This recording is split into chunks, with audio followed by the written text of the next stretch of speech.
നമസ്തേ. സാധനാചതുഷ്ടയത്തിൽ തിരിക്ഷ കഴിഞ്ഞാൽ പിന്നീട് വരുന്നത് ഉപരതിയാണ്. രതി ഉപശമിക്കുക,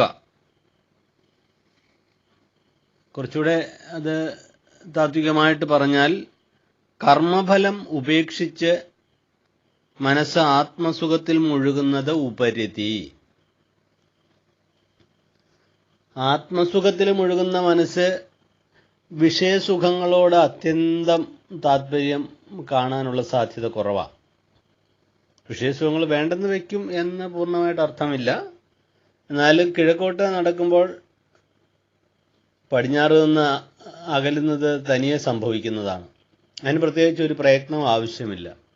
അപ്പോൾ ആത്മാവിനോട് അടുക്കുമ്പോൾ, അല്ല ആത്മാവിൻ്റെ അപ്രമേയത മനസ്സിലാക്കുക, ആത്മാവിനോട് അടുക്കുക എന്നൊക്കെ പറഞ്ഞാൽ അതിൻ്റെ ശരിയായിട്ടുള്ള വശത്തിൽ മനസ്സിലാക്കണം.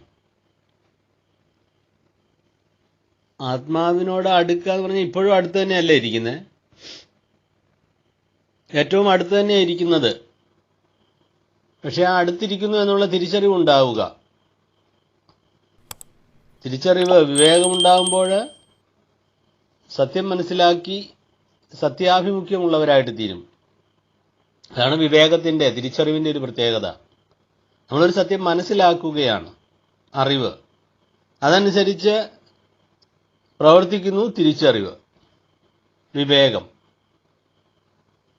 അപ്പം അതുകൊണ്ടാണ് ഗുരു ഒരിക്കൽ ഒരു കമന്റ് പറയുകയുണ്ടായി, വിവേകം താനേ വരുമോ? വരില്ല, നല്ല പുസ്തകങ്ങൾ വായിക്കണമെന്ന് പറയും. നല്ല പുസ്തകങ്ങളിൽ കൂടിയുള്ള ജ്ഞാനം, പുസ്തകം എന്ന് പറയുന്നത് ആത്മജ്ഞാനികളായിട്ടുള്ള ഗുരുക്കന്മാരുടെ അനുഭവമാണ് വേദമാകുന്ന പുസ്തകം, അല്ലെ അറിവാകുന്ന പുസ്തകങ്ങൾ. അപ്പം അത് വായിച്ചാൽ കാര്യങ്ങൾ ഗ്രഹിക്കാം. താനെ വിവേകം വരില്ല. അപ്പം ആത്മജ്ഞാനികളായ ഗുരുക്കന്മാരെ കിട്ടുകയാണ് ഏറ്റവും വലിയ ഭാഗ്യം. അപ്പം അങ്ങനെയുള്ള ആളുകളെ കിട്ടാനുള്ള സൗകര്യമില്ലെങ്കിൽ, അല്ലെങ്കിൽ അതിനുള്ള ഭാഗ്യമില്ലെങ്കിൽ, അത്തരത്തിലുള്ള പ്രാരബ്ധം ഇല്ലാതെ വന്നാൽ പിന്നെ ചെയ്യാവുന്നത് അത്തരം ഗുരുക്കന്മാരെഴുതി വെച്ച പുസ്തകങ്ങൾ വായിക്കണം. അപ്പോൾ കുറച്ചൊക്കെ വിവേകം വരും. എന്നാലും അതിൻ്റെ പൂർണ്ണത സംഭവിക്കണമെങ്കിൽ, അത് ശരിയായി ഉൾക്കൊള്ളണമെങ്കിൽ ഒരു ഗുരുവിൻ്റെ സാന്നിധ്യം തന്നെ വേണമെന്ന് ഉപനിഷത്ത് പറയാറുണ്ട്. ആചാര്യവാൻ പുരുഷോ വേദ. ആചരിക്കുന്നവനും ശാസ്ത്രത്തെ പഠിച്ചവനും ശാസ്ത്രാർത്ഥം അറിയുന്നവനും അതിനെ പ്രാബല്യത്തിൽ കൊണ്ടുവരുന്നതുമായിട്ടുള്ളവനെയാണ് ആചാര്യൻ എന്ന് പറയുന്നത്. ആജിനോദിജ ശാസ്ത്രാർത്ഥം ആചാരേ സ്ഥാപയിത്യപി സ്വയം ആചരത തസ്മാത് ആചാര്യ ഇതി അഭിധീയതേ. ശാസ്ത്രാർത്ഥം അറിയുന്നവനായിരിക്കണം. ആജിനോദിജ ശാസ്ത്രാർത്ഥം, ശാസ്ത്രാർത്ഥം വേണ്ടതുപോലെ അറിയുന്നവൻ. ആചാരേ സ്ഥാപയിത്യപി, ആചാരങ്ങളെ നന്നായിട്ട്, പറയുന്ന കാര്യങ്ങളെ നന്നായിട്ട് ജീവിതത്തിൽ കൊണ്ടുവരുന്നവനായിരിക്കണം. ആചാരത്തിൽ കൊണ്ടുവരുന്നവൻ, അനുഷ്ഠിക്കാൻ പ്രാപ്തിയുള്ളവനായിരിക്കണം. സ്വയം ആചരത, ആചാരേ സ്ഥാപയത്യപി സ്വയം ആചരത, അതേപോലെ അത് സ്വയം ആചരിക്കാനുള്ള കഴിവും പ്രാപ്തിയും ഉള്ളവനെയാണ് ആചാര്യ ഇതി അഭിധീയത, ആചാര്യൻ എന്ന് പറയുന്നത്. ഗുരുദേവകൃതികളിലേക്കൊക്കെ ഒരു ചെറിയ പരിചയം, അല്ലെ അത് എത്ര കൃതി ഉണ്ടെന്ന് പറയാനും ചില കൃതികളുമായിട്ട് പരിചയം വന്നാൽ പലരും ഇറങ്ങുന്നത് കാണാം ആചാര്യനായിട്ട്. ആചാര്യൻ എന്നുള്ള ആ ഒരു പദവിയിലെത്തിയെന്ന് അവരങ്ങ് അഭിമാനിക്കുകയാണ്. അങ്ങനെയുള്ള പലരെയും കാണാൻ സാധിക്കുന്നു അടുത്ത കാലത്ത്. അപ്പോൾ അവർ നന്നായിട്ട് അനുകമ്പാദശകം എടുക്കും, ജീവകാരുണ്യ പഞ്ചകം എടുക്കും. എന്നിട്ട് അതേ വാക്കുകൊണ്ട് പറയാം, നമ്മൾ മത്സ്യമാംസാദികൾ ഉപയോഗിക്കരുത് എന്നൊക്കെ ഗുരു പറഞ്ഞിട്ടുണ്ട് എന്ന് പറഞ്ഞിട്ട് പിന്നെ പറയാണ്, എനിക്ക് ഇച്ചിരി മത്സ്യമില്ലാതെ പറ്റില്ല. ഇവരെ ദൂരത്ത് വർജിക്കണമെന്നാണ് പറയുന്നത്. വേറെ കെമിസ്ട്രി പഠിപ്പിക്കുന്നത് പോലെയോ ബയോളജി പഠിപ്പിക്കുകയും ചെയ്യുന്നത് പോലെയല്ല അധ്യാത്മശാസ്ത്രവും അതേപോലെ ഗുരുവിനെയൊക്കെ പഠിക്കുന്നത്. ഒരല്പം അതിനുള്ള യോഗ്യത വേണം. ഇല്ലെങ്കിൽ പലപ്പോഴും കൂടെ വരുന്നവരെയും കുഴിയിൽ ചാടിക്കുന്ന ഒരവസ്ഥയിൽ കൊണ്ടെത്തിക്കാനേ സാധിക്കത്തുള്ളൂ. ശങ്കരാചാര്യ വിവേകചൂഡാമണി മണിയിൽ പറയും, ഭുക്തയെ നതു മുക്തയെ. അവർക്ക് വേണമെങ്കിൽ സാമ്പത്തിക നേട്ടമുണ്ടാവാം, സ്ഥാനമാനങ്ങൾ ലഭിക്കാം, പക്ഷേ മുക്തി ഉണ്ടാവില്ല, സ്വസ്ഥത ഉണ്ടാവില്ല, ശാന്തി ഉണ്ടാവില്ല. എന്താണെന്ന് ചോദിച്ചാൽ പലരും നീലവെള്ളത്തിൽ വീണ കുറുക്കന്മാരെ പോലെയാണ്. ഞാൻ വലിയ സിദ്ധനാണ്, ഞാൻ ഇതൊക്കെ പഠിച്ചവനാണ്, ഞാൻ ഇത് ആചരിക്കുന്നവനാണ് എന്നൊക്കെ പറഞ്ഞിട്ട് അവരുടെ ഓരോ സമയത്തുള്ള പ്രവൃത്തിയും വാക്കും കാണുമ്പോൾ മനസ്സിലാകും അവരുടെ മഴ പെയ്തപ്പോൾ കുറുക്കൻ്റെ ദേഹത്ത് വെള്ളം വീണ് പഴയ കുറുക്കനായതുപോലെയാണ് പലരുടെയും കാര്യം. കേവലം സത്യവും ധർമ്മവും അല്ല ഈശ്വരനുണ്ടെന്നുള്ള ഒരു വിചാരവുമില്ലാതെ കള്ളം പറയുകയും കള്ളം പ്രവർത്തിക്കുകയും ഒക്കെ ചെയ്യുന്ന ആളുകൾ ദുഃഖം തോന്നാറുണ്ട്. അതല്ല ഇവിടെ ഗുരുവിൻ്റെ യോഗ്യത, ആചാര്യൻ്റെ യോഗ്യത, അങ്ങനെ ആചാര്യവാനായിട്ടുള്ള ഒരു പുരുഷൻ മാത്രമേ ഈശ്വരതത്വത്തെ അറിയുന്നുള്ളൂ. ഇതൊരു പാരസ്പര്യത്തിൽ കൂടി കിട്ടേണ്ടതാണ് ഈ അധ്യാത്മവിദ്യ, അല്ലെങ്കിൽ ആത്മവിദ്യയുടെ സൂക്ഷ്മവശം.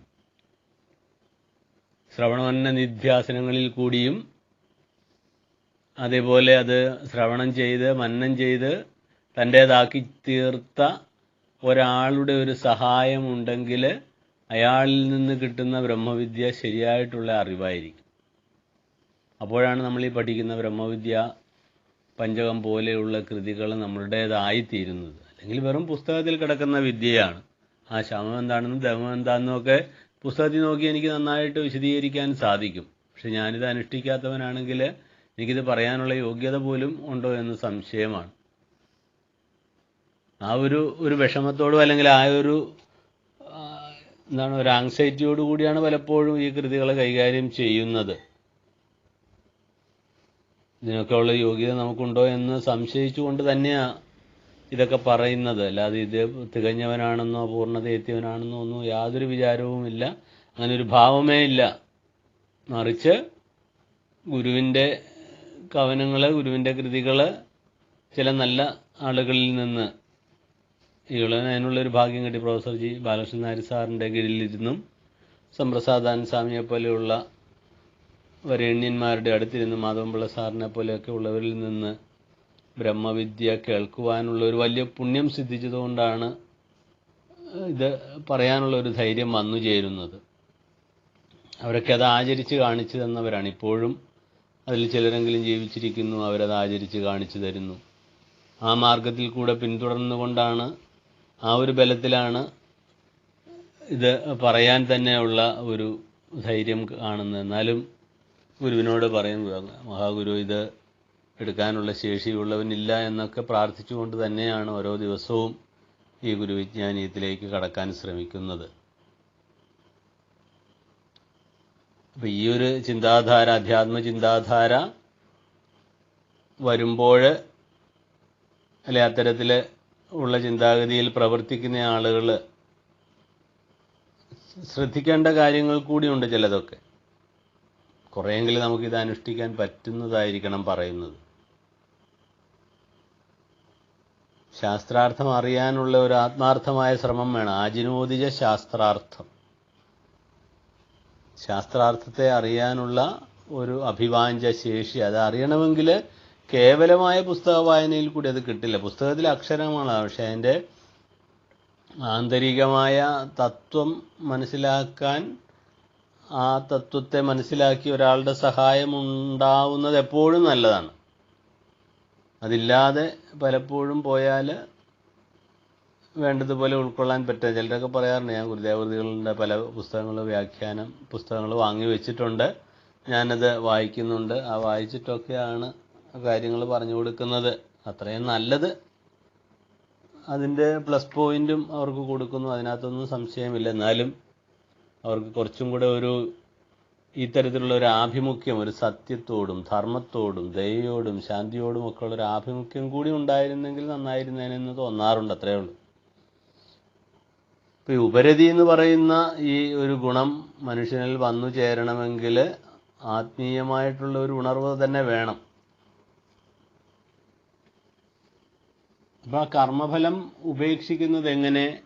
അതിന് മനസ്സിനെ ആത്മസുഖത്തിൽ എങ്ങനെ മുഴുമിപ്പിക്കാൻ സാധിക്കുമെന്നൊക്കെ നമുക്ക് ചിന്തിക്കാം. ആ ചിന്ത പൂർണ്ണമാകുവാൻ ഗുരുവിനോട് ഹൃദയം തുറന്ന് പ്രാർത്ഥിക്കാം. ഗുരുവിനോട് ബുദ്ധിയെ നല്ല രീതിയിൽ പ്രവർത്തിപ്പിക്കണമേ എന്ന് പ്രാർത്ഥിക്കുക. ധിയോയോന പ്രചോദയാതെന്ന് പ്രാർത്ഥിക്കുക. ബുദ്ധി നേരെ ഇരുന്നാലേ ഇതൊക്കെ മനസ്സിലാവത്തുള്ളൂ. ഞാനെന്ന ഭാവവും എൻ്റേതെന്ന ഭാവവും അമ്പട ഞാനെന്നുള്ള ഭാവവും ഒക്കെ ആയി ഗുരുസവിധത്തിലേക്ക് എത്തിയാൽ ഗുരു തിരിഞ്ഞു നോക്കില്ല.